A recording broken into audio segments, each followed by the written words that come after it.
Sung-ho Jin had forgotten what hope tasted like until 30 minutes ago. Now, staring at his untouched espresso in the corner of Seoul's most pretentious cafe, he remembered why he'd stopped believing in it. 43 minutes late. Not that he was counting. The elderly woman 2 tables over had glanced at him 6 times in the last 10 minutes, each look dripping with that particular brand of pity reserved for broken things. A young couple near the window whispered behind their hands, their eyes flickering toward his wheelchair before darting away in embarrassment. He should have known better. Once, men had crossed streets to avoid his path. Once, his name alone could silence a room full of Seoul's most dangerous criminals. Sung-ho Jin, the ghost of Gangnam, they'd called him. The Jin syndicate's sharpest blade, the brother who made problems disappear before they became problems. That man died a year ago on a concrete floor, 6 stories below a building he shouldn't have fallen from. You need to rejoin the living, Sung-ho. His brother's voice echoed in his mind, warm with concern that had felt suffocating. Just coffee, just one date, for me. For Jae-won, always for Jae-won. Sung-ho's phone screen remained mercilessly blank. No apologetic text, no explanation, just the cruel arithmetic of rejection, each passing minute another confirmation that he was exactly what that wheelchair announced to the world, not worth showing up for. His fingers tightened on the armrests as that night flashed through his mind. The rooftop meeting, the target who'd suddenly become slippery, the railing giving way too easily beneath his weight, the sickening moment of freefall before. The cafe door chimed. Sung-ho's head snapped up reflexively, some pathetic part of him still hoping. But the woman who entered wasn't his date. She was African, her dark skin gleaming with the sheen of honest work, shoulders sagging with exhaustion beneath a faded jacket. She moved like someone trying to be invisible, her eyes downcast as she approached the counter, counting coins in her palm. Then she went rigid. Sung-ho followed her gaze to 3 men who'd just entered, 2 built like enforcers flanking a third whose swagger screamed predator. The centre man's eyes locked onto the woman with an intensity that made Sung-ho's instincts flare. He knew that look, had seen it 1,000 times in his former life. The woman's breathing quickened, her head swivelling desperately across the cafe. Her eyes swept past elegant couples, busy students, oblivious baristas, and landed on him. On the paralyzed man in the corner, the only person sitting alone. Their eyes met, and Sung-ho saw something he recognized with brutal clarity, the trapped terror of someone with no way out. She started walking toward him. Like and subscribe if you're already hooked, because what happens next will shock you. Drop a comment telling us where you're watching from. Trust me, you won't believe how this stranger changes both their lives forever. Adora's heart hammered against her ribs so violently she was certain everyone could hear it. Not here, not now, not when I finally thought I was safe. Chibuese's face was exactly as she remembered, handsome in the way venomous things often are, with that smile that had once made her feel chosen before she learned it meant owned. The 2 men flanking him were new, but their purpose was ancient. Keep her from running, keep her from screaming, keep her from being anything but his. 6 months. She'd made it 6 months in Seoul without him finding her. Her hands trembled as fragments of memory sliced through her composure, his fingers bruising her wrist when she'd talked to a male customer at the Lagos market, the night he'd locked her in his apartment for flirting with her own cousin, the morning she'd discovered the trafficking operation he'd tried to pull her into, the morning she'd stolen money from his wallet and disappeared. Mama, I'm sorry. Chidi, Amara, Obi, I'm so sorry. Her siblings' faces flashed before her. 3 souls depending on the money she sent home every month from scrubbing toilets and polishing floors for Korean families who looked through her like she was furniture. This was supposed to be her sacrifice, her redemption, trading her dignity for their futures, sending them to school while she lived in a room barely large enough to turn around in, sharing space with 2 other maids who snored and never cleaned. But dignity didn't matter if you were dead, or worse, trafficked back into the network Chibueze worked for. Her eyes found the man in the wheelchair, Korean, expensive suit, the kind that cost more than she'd earn in 6 months.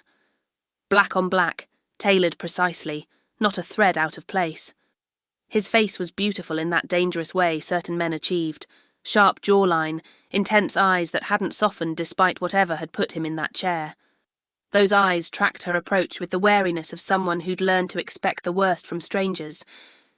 "Please don't reject me. Please just play along." Behind her she heard Chibuezi's voice cutting through the cafe's ambient noise. "Adaora! Adaora!" The man in the wheelchair stiffened, his gaze shifting past her to the threat. Something flickered across his features. Recognition, perhaps. Not of the people, but of the situation. The predator-prey dynamic. For just a moment, beneath the exhaustion and guardedness in his expression, Adaora glimpsed something else. Something that reminded her of her own reflection lately. The hollow look of someone who'd forgotten what it felt like to matter. In her former life, before soul, before running, before survival became her only ambition, Adaora had been studying psychology at the University of Lagos. She'd learned to read micro-expressions, to see past the masks people wore. This man's mask was immaculate, but masks were always heaviest on the broken. She made her decision. "Please," she whispered as she reached his table, low enough that only he could hear. Her accent thickened with fear. "Don't be angry. Just play along." His eyes widened slightly. Confusion, then something sharper. Calculation. She didn't give him time to refuse.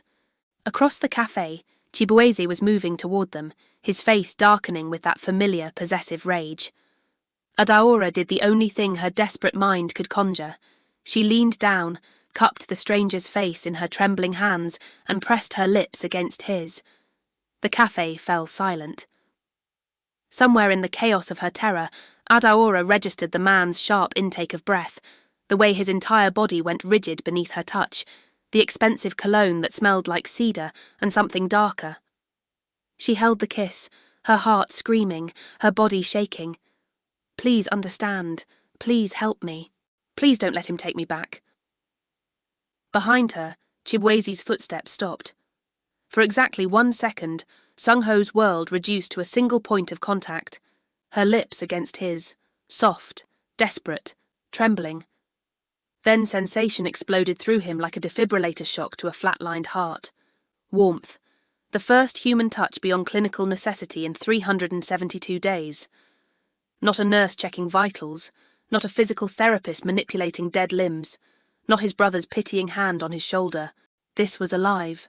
Her breath mingling with his, her fingers pressed against his jaw with a pressure that felt like an anchor dragging him back to the world of the living. The cafe's ambient noise, espresso machines hissing, conversations humming, K-pop drifting from speakers, evaporated into shocked silence. Every eye turned toward them. Sung-ho's hands locked onto his wheelchair's armrests, knuckles white, his entire body rigid with the effort of processing what was happening. His pulse thundered in his ears. Somewhere in the chaos of his short-circuiting brain, the part of him that had survived Soul's underworld started analysing. Her elevated heart rate vibrating through the kiss, the salt of fear sweat on her skin, the way her hands shook against his face despite her committed performance. Not romance, survival. 3 meters away, a man stopped mid-stride. African. Mid-30s. Designer clothes that didn't quite hide the predator beneath. His face cycled through shock, rage, possessive fury, expressions Sung-ho had catalogued 1,000 times in his former life. The 2 enforcers flanking him tensed, hands drifting toward their jackets.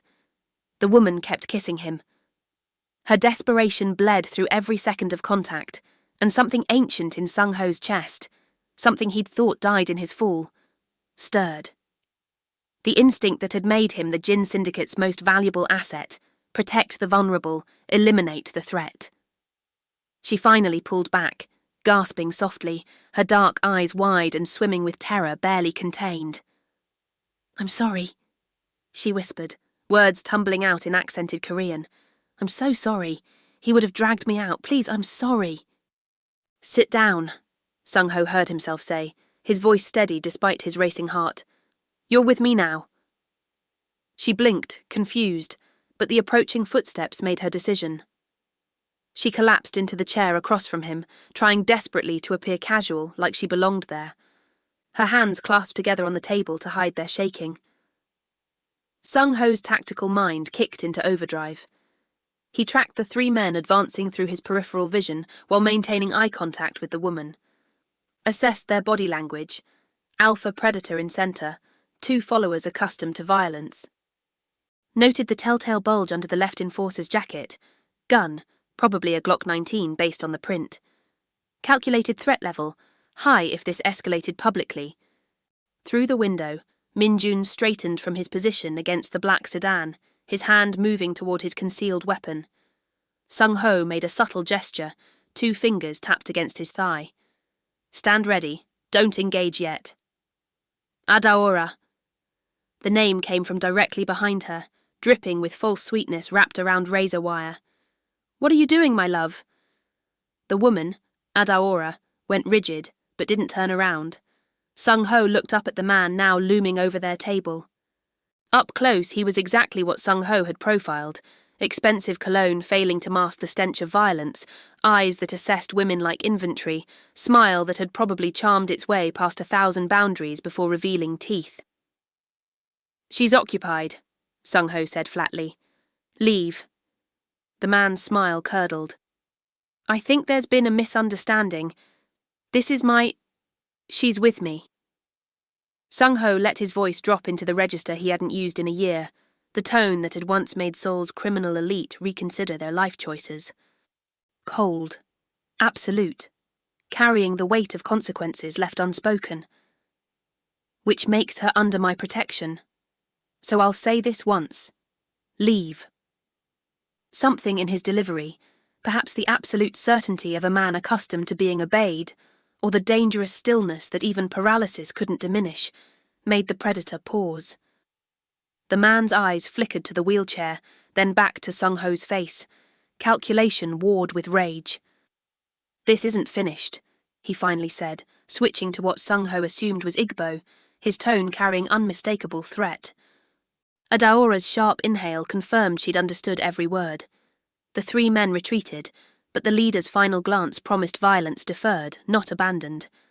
The cafe slowly returned to its normal rhythm, though eyes still tracked their table.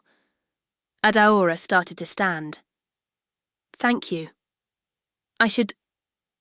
You just made me a target. Sung-Ho's words stopped her mid-rise. We need to talk. The black sedan's leather seats felt like a confessional booth. Intimate, uncomfortable, fraught with the weight of truths about to be spoken. Adaora pressed herself against the door, maximizing distance between herself and the man whose face she'd kissed minutes ago. The man who now studied her with an intensity that made her feel transparent. Min-jun drove in professional silence, his eyes occasionally checking the rearview mirror with the vigilance of someone expecting trouble. Where are we going? Adaora finally asked, her voice smaller than she'd intended. Somewhere your ex can't follow. Sung-Ho's tone was measured, revealing nothing. Then you're going to tell me everything. She wanted to argue. Wanted to demand he let her out at the next light. But where would she go? Back to her cramped room where Chibueze now knew to find her. To her cleaning jobs where he could intercept her between houses. You kissed a dangerous man to escape another dangerous man. Brilliant strategy, Ada. She studied him covertly. In the cafe's chaos, she'd only registered expensive suit and wheelchair. Now she catalogued details, the precise cut of his hair, the platinum watch that cost more than her annual salary, the way he held himself with absolute stillness. Not the stillness of paralysis, but of a predator conserving energy. Who are you? She whispered. His eyes met hers. Someone who just became very interested in your problem. 20 minutes later, they arrived at a high-rise in Gangnam that screamed wealth and secrecy. Min-jun helped Sung-Ho with practiced efficiency. No pity, just practical assistance between equals.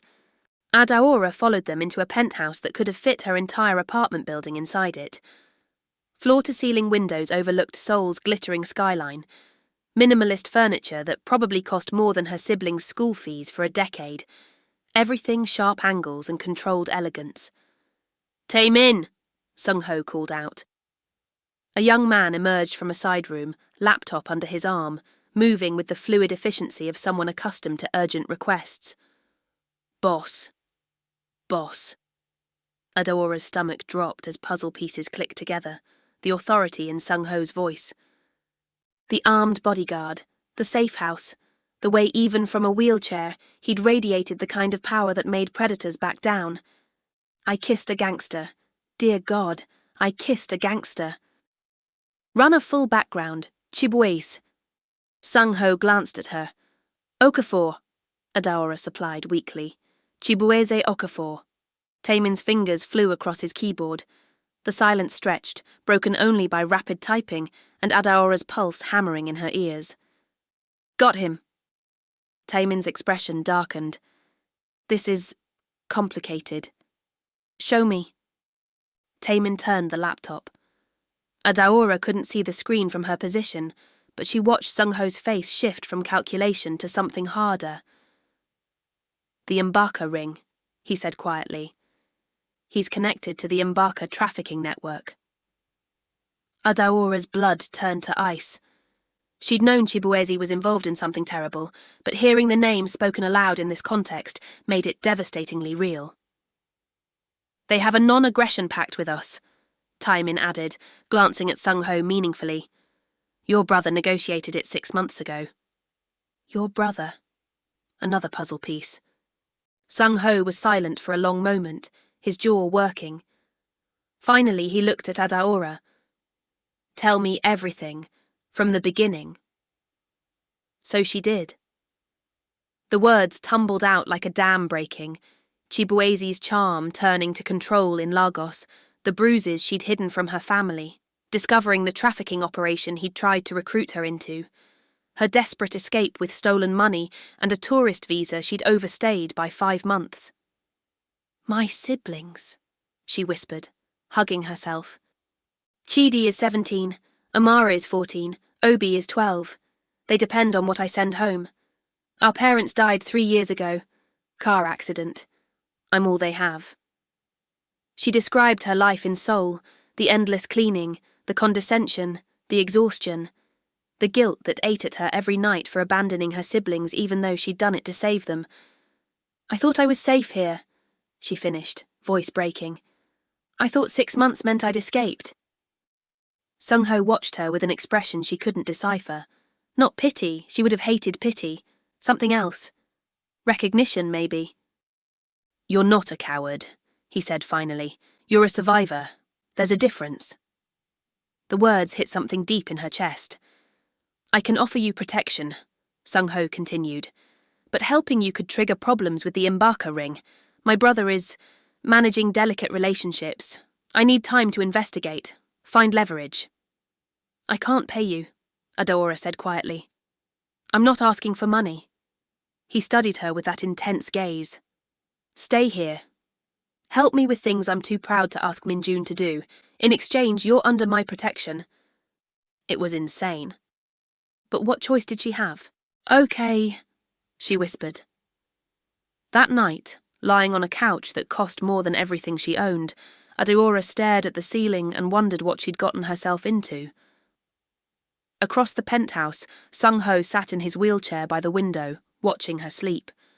For the first time in 372 days, he felt alive. 3 days transformed everything.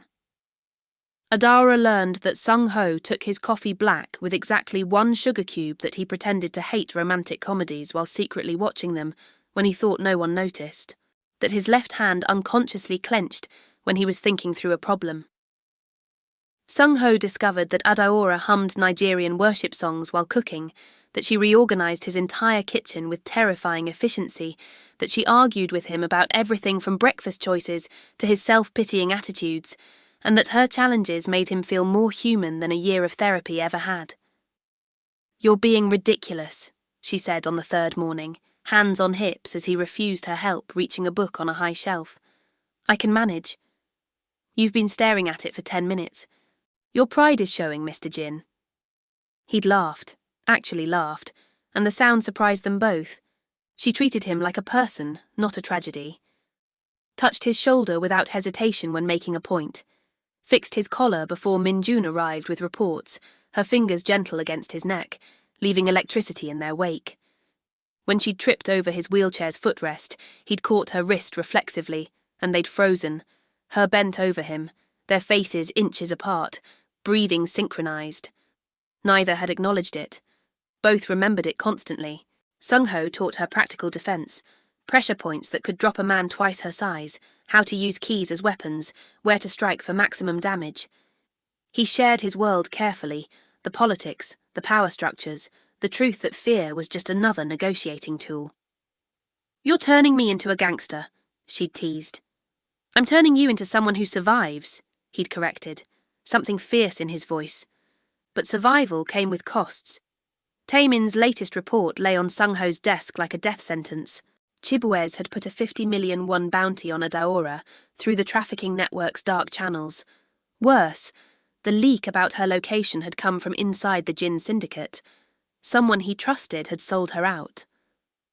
Sung-ho gathered his remaining loyal people, Taemin, Minjun, 3 others whose eyes held no deception. "One of you is a traitor." The silence was volcanic. "Or," Minjun said quietly, "someone above us is." The implication hung poisonous in the air. Sung-ho's phone buzzed, then Adaora's scream shattered the tension. He found her in the living room, phone trembling in her hands, face drained of colour. The video playing showed a modest house in Lagos, and 3 teenagers sitting on a worn couch, unaware of the camera watching them through their window. A text message in Igbo followed. Adaora translated through sobs, "Come home or they learn what fear tastes like." Something broke inside her, the last thread of composure she'd been gripping. She collapsed, and Sung-ho was there, pulling her into his lap, his arms around her as she shattered against his chest. "I can't lose them," she gasped between sobs. "They're babies. They're all I have left." "You won't." His voice was steel wrapped in velvet. "I promise you, Adaora, you won't lose them." She pulled back enough to look at him, tears tracking down her face. "How can you promise that? You don't even know me. This is insane. All of this. I kissed a stranger and now my siblings are in danger and I'm—" Her voice cracked. "I'm falling for you, and that's the most dangerous thing of all." The confession hung between them like a lit fuse. "I know," Sung-ho whispered, cupping her face with a gentleness that contradicted everything he'd been. "I'm falling too. You gave me a reason to fight again, to be more than this chair. You—" She kissed him, not desperate like the cafe. This was deliberate, soft, full of everything they hadn't said. His hand tangled in her hair, hers gripped his shoulders, and for one perfect moment the world reduced to just them. Glass exploded inward. Sung-ho reacted instantly, throwing Adaora behind his chair as bullets tore through the penthouse. "Min-jun!" His bodyguard materialized, returning fire as masked attackers poured through shattered windows. 4, no, 6, professional, coordinated. "Tae-min! Get her to the panic room!" Sung-ho shouted, but another wave came through the door.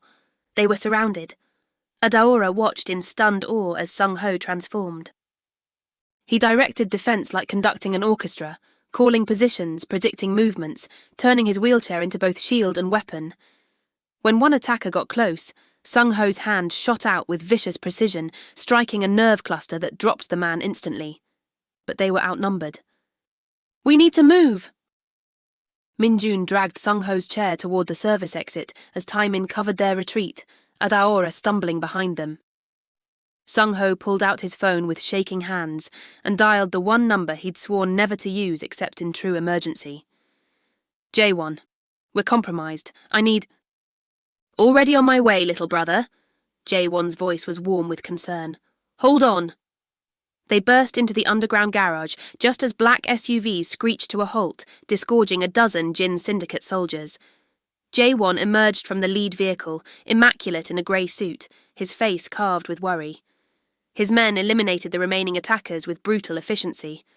But as Sung-ho caught his breath, something nagged at him. J1's team had arrived in under 4 minutes.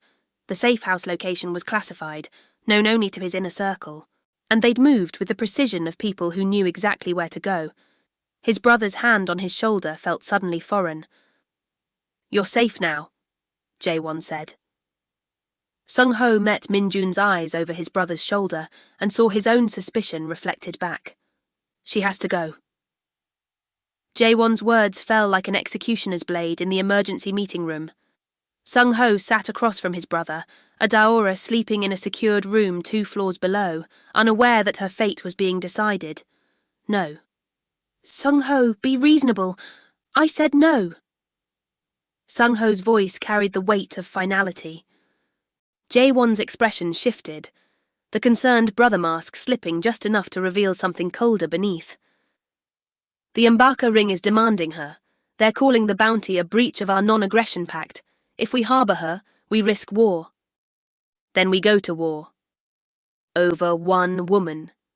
Jae-won's laugh was devoid of humour. "Listen to yourself. You're willing to risk everything, our family's legacy, our people's lives, the empire father built, for a maid you met 3 days ago? She's not just... What is she then?" Jae-won leaned forward, voice dropping to cruel precision. "Your girlfriend? Your purpose? Your redemption? Look at yourself, Sung-ho. You can't even walk. You can't protect her. You can't protect anyone anymore." Each word landed like a physical blow. "You're a liability now," Jae-won continued, and there was something almost pitying in his tone. "I love you, but that's the truth. You're broken. That chair doesn't just hold your body, it holds what's left of your relevance. The Sung-ho who could protect people died a year ago." Sung-ho's hands trembled against his armrests. The familiar poison of inadequacy flooded his veins, every doubt he'd harboured since the accident rising up to drown him. Maybe Jae-won was right. Maybe he was delusional, playing hero when he could barely get himself dressed without help. Maybe Adaora deserved someone whole, someone who could actually keep the promises he'd made. "Give her up," Jae-won said softly. "It's the only logical choice. For everyone. Get out." "Sung-ho, get out." Jae-won studied him for a long moment, then stood. "You have 24 hours to reconsider. After that, I make the decision for you." The door clicked shut. Sung-ho sat in the darkness, his brother's words echoing in the hollow space where his confidence used to live. Outside the door, Adaora stood with tears streaming silently down her face. She'd heard everything. 4 hours later, Sung-ho woke to wrongness. The air felt too still, carrying that particular quality of absence. He pushed himself upright, scanning the room with trained paranoia. "Adaora," silence answered. Dread pooled in his stomach as he propelled himself into the living room. Her shoes were gone, her jacket missing from the hook. The note lay on the kitchen counter, her handwriting shaky but determined. "Sung-ho, your brother is right. You deserve your family and your peace more than you deserve my problems. I won't let you sacrifice everything for someone you barely know. Thank you for making me feel brave again. For 3 days I forgot what it meant to be afraid. Please don't look for me. I'm going to fix this myself. Ada." The paper crumpled in his fist as something inside him shattered. "Min-jun!" His voice came out raw, desperate. His bodyguard appeared instantly, took one look at Sung-ho's face and understood. "She's gone. She's going to..." Sung-ho couldn't finish the sentence. The image of Adaora walking into Chibuese's hands made breathing impossible. "Boss, there's something you need to see."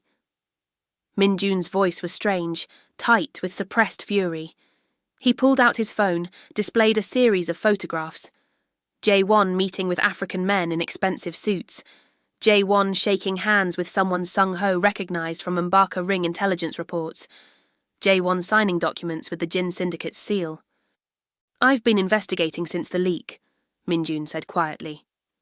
"Your brother has been negotiating a merger with the Mbaka trafficking network for 8 months. Sung-ho's world tilted. "There's more." Min-jun's jaw worked. "The night of your accident, I pulled the building's maintenance records. Someone tampered with that railing 2 hours before you arrived. Security footage was wiped, but I found the work order." He showed Sung-ho another photo, a maintenance requisition form signed with Jae-won's authorization code. You discovered his trafficking plans a year ago, didn't you? Minjun said. You were going to expose him, so he removed you. Not killed, that would raise too many questions, just neutralized. The truth crashed over Sung-ho like a tsunami. His brother, his blood, his protector, the person he'd trusted most in this world, had orchestrated his paralysis, had looked him in the eye every day for a year while knowing he'd destroyed Sung-ho's life, had used his guilt and concern as weapons to control him. And now Adaora was gone, walking into danger to save him from consequences his brother had manufactured. Sung-ho looked down at his wheelchair, this prison Jae-won had built for him, and felt something crack open inside his chest. Despair. No. Minjun's single word cut through Sung-ho's spiral of despair. What? I said no. Minjun moved to stand directly in front of Sung-ho's wheelchair, forcing eye contact. You don't get to give up. Not now. Not after everything. She's gone, Minjun, because of me. She's gone because she loves you, you idiot. Minjun's voice cracked with rare emotion. And because your bastard brother manipulated both of you, so stop wallowing and start thinking. Sung-ho stared at his bodyguard, his oldest friend, the man who'd pulled him from that concrete floor a year ago. Your legs don't work, Minjun continued, relentless. So what? Your mind does. Your instincts do. The part of you that made grown men cross the street in fear, that's still intact. You're still the most dangerous man I know, Sung-ho, wheelchair or not. The words struck something dormant in Sung-ho's chest. He thought of Adaora, not the broken woman who'd kissed him in desperation, but the warrior she'd become. The woman who'd faced her trauma and chosen to survive, who'd challenged him daily, refused to see him as less, treated him like he was still whole. She hadn't needed working legs to show him what real strength looked like. She taught me something, Sung-ho said slowly, clarity crystallizing. Strength isn't about what you've lost. It's about what you choose to fight for. Minjun's expression shifted to something fierce. There's the man I remember. Sung-ho's mind began moving again. Not the sluggish, defeated processing of the past year, but the razor-sharp tactical analysis that had once made him Seoul's most feared strategist. He'd dismantled empires without firing a shot. He'd negotiated treaties that saved hundreds of lives. He'd built networks of loyalty that ran deeper than his brother had ever understood. And Jae-won had forgotten one crucial detail. The people truly loyal to the Jin legacy were loyal to what it represented, not to whoever held the title. Get me Park Dae-jung, Sung-ho commanded, his voice returning to its old authority. And Kim So-ra, and everyone from father's original guard who hasn't been compromised. Minjun's smile was predatory. Already on it. Within 2 hours, Sung-ho's living room filled with faces he hadn't seen in a year. Old allies, people who'd served his father with honor before Jae-won had slowly pushed them aside. They looked at Sung-ho not with pity, but with the respect reserved for a general returning to battle. Jae-won thinks I'm broken, Sung-ho told them, his wheelchair positioned at the head of the room like a throne. He thinks this chair makes me irrelevant. Let's remind him why that's a fatal miscalculation. He laid out the plan with surgical precision. Infiltrate the warehouse where Chibueze was likely holding Adaora, extract her before the exchange could happen, gather evidence to expose Jae-won's trafficking partnership. This ends tonight, Sung-ho declared. All of it. In a warehouse by the Han River, Adaora sat bound to a chair, her jaw aching where Chibueze had struck her. You embarrassed me, he said, circling her like a shark. Made me look weak in front of everyone, kissing that cripple like you were something special. She said nothing, conserving energy, thinking through everything Sung-ho had taught her. Pressure points, vulnerable spots, how to turn being underestimated into an advantage. But you'll make me a fortune, Chibueze continued, oblivious to her calculating silence. The Mbaka ring pays premium for educated girls, especially ones who need to be broken first. Adaora's stomach turned, but she kept her face blank. Let him think she was defeated. Let him get careless. In fact, Chibueze checked his phone, the buyer's representative is coming personally to ensure quality, someone important, someone from the Jin syndicate itself. Adaora's blood ran cold. 30 minutes later, she heard expensive shoes on concrete, a voice that made her breath catch. "Is this her?" Jae-won-jin stepped into the light, immaculate and smiling. "The woman who's caused so much trouble for my poor brother," he said, studying Adaora with detached interest. "I told him to give you up. He should have listened." The pieces clicked together with horrifying clarity. Jae-won wasn't just allowing this, he was facilitating it, which meant Sung-ho was in more danger than either of them had realized. Her captors had been sloppy with their search, missing the small phone tucked in her bra, the emergency device Min-jun had given her days ago. When Chibueze and Jae-won stepped away to discuss terms, Adaora's bound hands worked frantically. She managed to extract the phone, typed a single word with trembling fingers, and hit send before shoving it back into hiding. "Brother." The message reached Sung-ho as his team mobilized. Min-jun showed him the screen, and Sung-ho's expression hardened to granite. "She knows," he said quietly. "She's warning us." It confirmed everything, and made the mission infinitely more dangerous.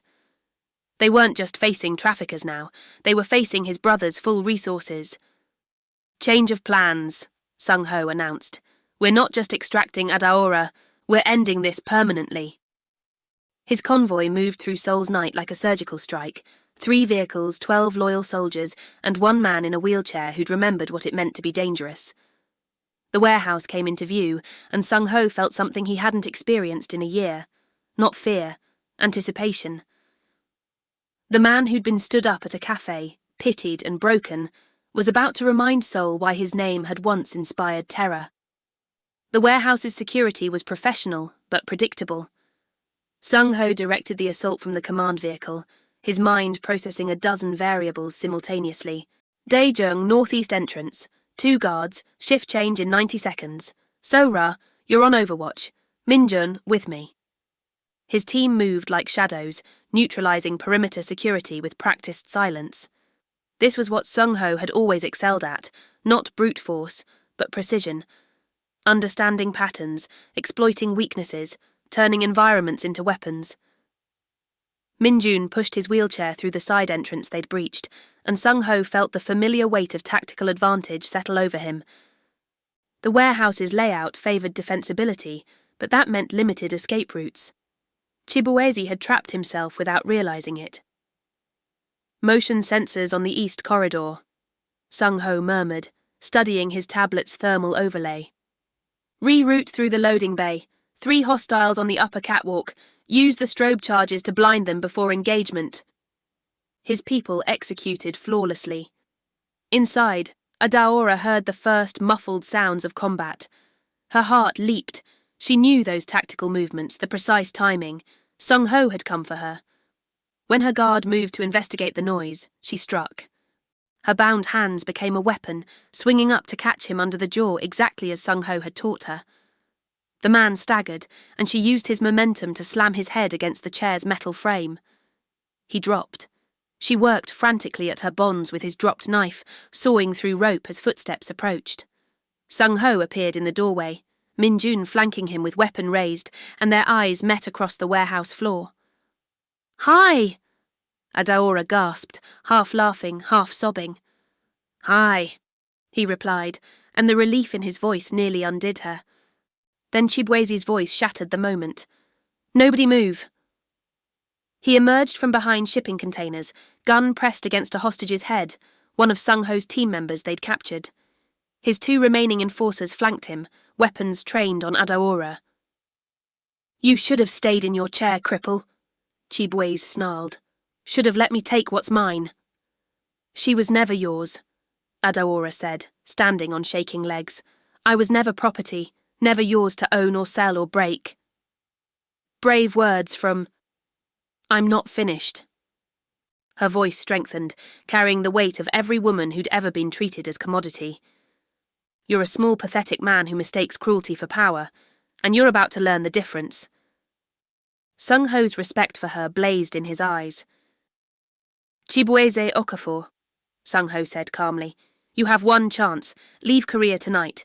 Disappear into whatever hole produced you, or face every resource the Jin Syndicate's old guard possesses. Chibueze laughed. Your syndicate is finished. J1 promised. My brother promised many things, a new voice interrupted. J1 entered with a dozen armed men, his expression no longer carrying even a pretense of brotherly concern. But I'm afraid his promises aren't worth much anymore. He looked at Sung Ho with something like pity. You should have stayed down, little brother, should have accepted your new limitations. This chair was supposed to be your retirement. Retirement? Sung Ho's voice carried dangerous calm. Is that what you call attempted murder? I call it necessity. Jaewon's mask finally dropped completely, revealing the cold calculation beneath. You were going to ruin everything, expose the trafficking partnership, destroy our expansion into new markets. Father's old world honor was dying. I did what you were too weak to do. I evolved. You became exactly what Father spent his life fighting against. I became successful. Jaewon's composure cracked. Look at you, broken, pathetic, falling in love with a maid like some fairy tale. You're not fit to lead anything. Sung Ho smiled, a razor-sharp expression that made several of Jaewon's men shift nervously. You're right about one thing, Sung Ho said. I did fall in love with her, and she taught me something you never understood. True strength isn't about who you can exploit. It's about who you choose to protect. He pressed a button on his wheelchair's armrest. Every screen in the warehouse blazed to life. Security footage of Jaewon's meetings with Mbaka ringleaders, financial records of trafficking payments, the tampered maintenance report from Sung Ho's accident. I've been building this case for 3 days, Sung Ho announced. Every syndicate elder has received copies. So has the prosecutor's office. So has the International Trafficking Task Force. Jaewon's face drained of colour. Your empire is finished, Sung Ho continued. Your allies are being arrested as we speak. It's over. No! Jaewon drew his weapon, aimed at Sung Ho's head. Adaora moved. She threw herself sideways, taking the bullet meant for Sung Ho. It grazed her shoulder, spinning her around, but she stayed on her feet. Minjun's shot came instantly, disarming Jaewon before tackling him to the ground. Chaos erupted. Chibueze tried to flee, running directly into Daejong's fist. Jaewon's mercenaries dropped weapons as police sirens wailed outside, realizing their employer couldn't pay them from prison. Sung Ho reached Adaora as she sank down, caught her against his chest. You're insane, he whispered fiercely. You're worth it, she whispered back. Police flooded the warehouse, federal agents in their wake. The Mbaka Ring's Korean operation crumbled as arrests cascaded through their network. The syndicate elders arrived last, 3 old men who'd served Sung Ho's father with honour. They looked at the scene, at Sung Ho holding Adaora, at Jaewon in handcuffs screaming protests. The Jin syndicate needs leadership, the eldest said. Real leadership. Will you... No, Sung Ho interrupted gently. That life is finished, for all of us. He looked down at Adaora, bleeding but alive in his arms, and knew he'd made the right choice. 2 months felt like a lifetime and a heartbeat simultaneously.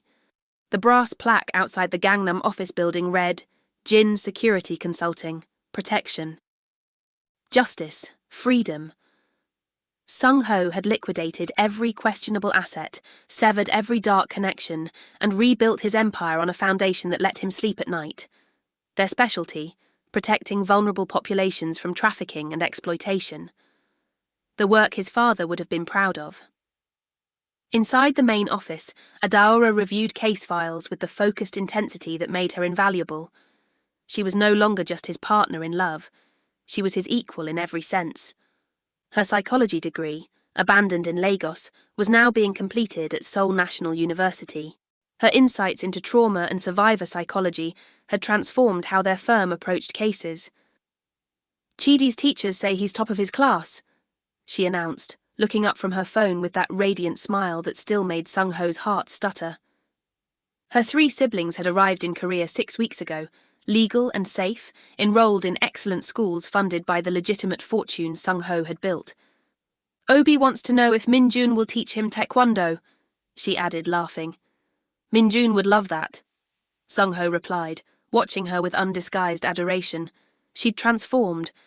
The hunted woman who'd counted coins for cheap tea had become someone who walked with her head high, who'd testified against the Embarker ring with courage that brought down an international network, who'd stood beside Sung-ho as he dismantled his brother's empire and built something better from the ashes.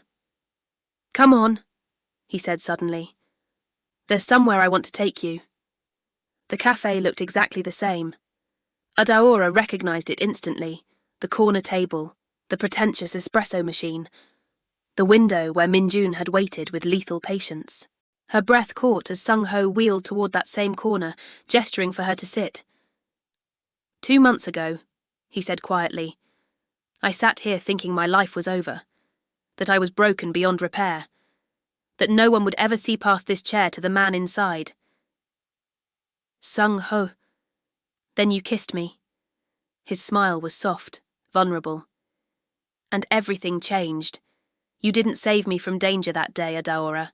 You saved me from giving up, from believing I was nothing but my limitations."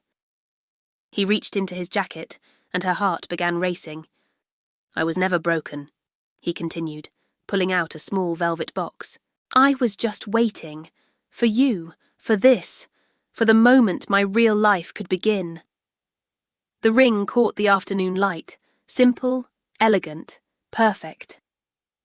"Adaora Nwosu, you are the bravest person I've ever known. Will you marry me?" Tears blurred her vision as she dropped to her knees beside his wheelchair, cupping his face exactly as she had that desperate first day. "We saved each other," she whispered. "Yes, always yes." Their kiss was nothing like that first one. No desperation, no fear, just love, pure and certain and infinite.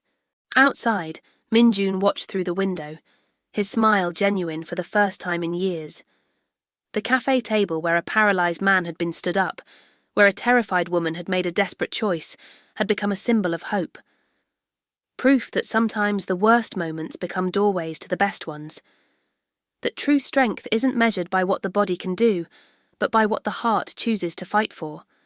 That love finds us precisely when we stop believing we deserve it. Sung-ho and Adaora left the cafe hand in hand, him in his wheelchair, her walking beside him, both fully alive, fully free, fully home. Their story had begun with a kiss born from fear. It continued with a love built on courage, and it would last forever. If this story touched your heart, hit that like button and subscribe for more incredible true-to-life stories. Tell us in the comments, have you ever had a stranger change your entire life in a single moment? What would you have done in Adaora's position? Would you have had the courage to kiss a stranger to save yourself? Share your thoughts below. Your story matters.